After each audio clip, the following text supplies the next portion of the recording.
Hello artists! In this video I'm going to be showing you how to make a simple pillow using a running stitch. Before you cut your fabric, you want to make a pattern. So I'm making a simple pattern for a pillow out of a piece of paper.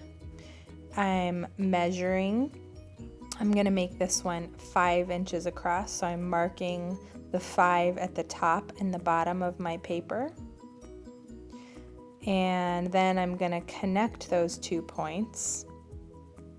But I realized that they're off a little bit. There's a saying in sewing that says, measure twice, cut once, and this is exactly why. So I measured a second time and now my points line up.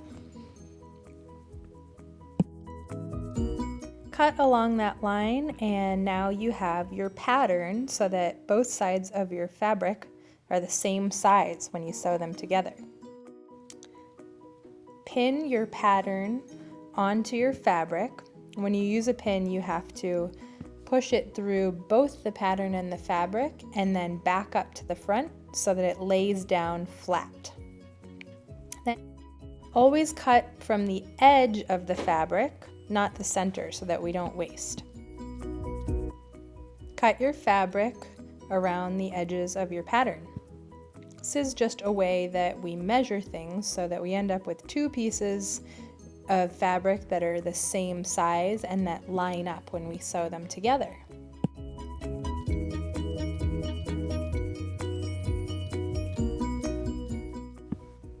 Repeat the same thing a second time, pinning your pattern onto the edge, not the middle, of your fabric so that we don't waste.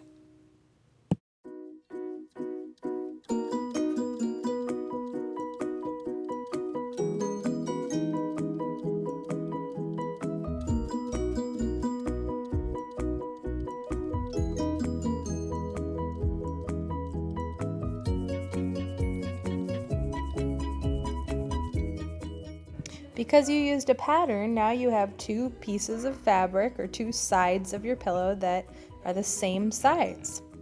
Pin those 2 sides together just like you did with the pattern. Go through both pieces and then back out the front so that your pins lay flat. You want to have about 2 fingers distance between each pin. So you don't need tons of pins, but you want enough that it holds your fabric in place while you're sewing around the edges.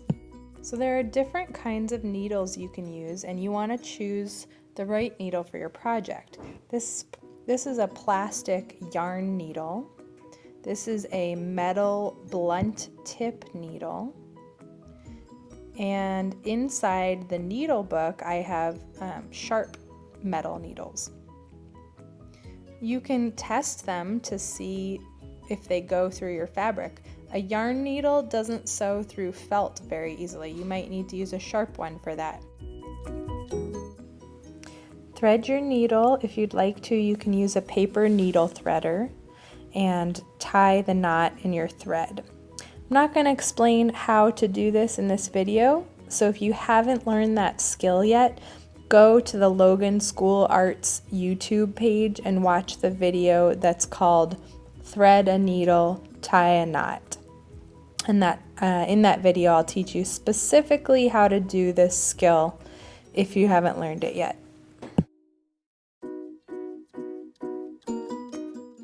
In this video I'm teaching you how to use a running stitch to sew a pillow. You could actually sew any 2 pieces of fabric together using a running stitch, but a pillow is a really great project if you're just learning how to sew by hand. To do a running stitch, you go from front to back, back to front, front to back, back to front. Try to keep your running stitches really even. If you get pretty good at them, you can do this trick that I'm showing here, where you do several stitches onto your needle and then you pull your needle through the fabric. Again, make sure that your stitching is very even, because running stitch can look really beautiful, especially if you're using yarn to sew your fabric together.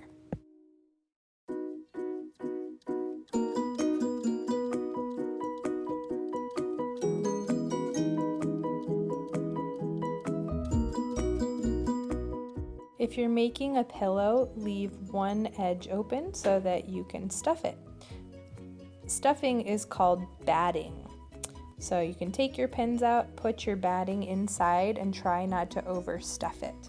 Then put your pins back in. It holds your batting in place and it gives you a little bit of space where you can finish your stitching. Running stitch is the same thing, front to back, back to front, front to back, back to front.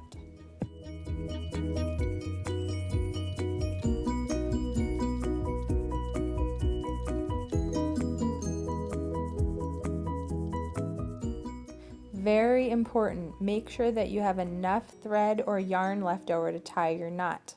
Put your needle through the last stitch that you made, leave a little loop, and put your needle back through the loop. Then do it a second time. Go through the last stitch, through the loop you created, and then you've tied a knot. Trim your edges so you have a little tidy tail. And that's how you make a beautiful pillow, stuffed animal, pouch, or pretty much any other kind of sewing project you can think of. Remember, if you need help with a sewing project you've started, you can ask 3, then ask me. So ask 3 friends for help first. You can come back and watch this video again and pause it at places where you're stuck. Or if you really need a hand from your teacher, come on over and I'll help you out. Okay, can't wait to see what you create. Have fun in the Fiber Arts Center. Bye, artists.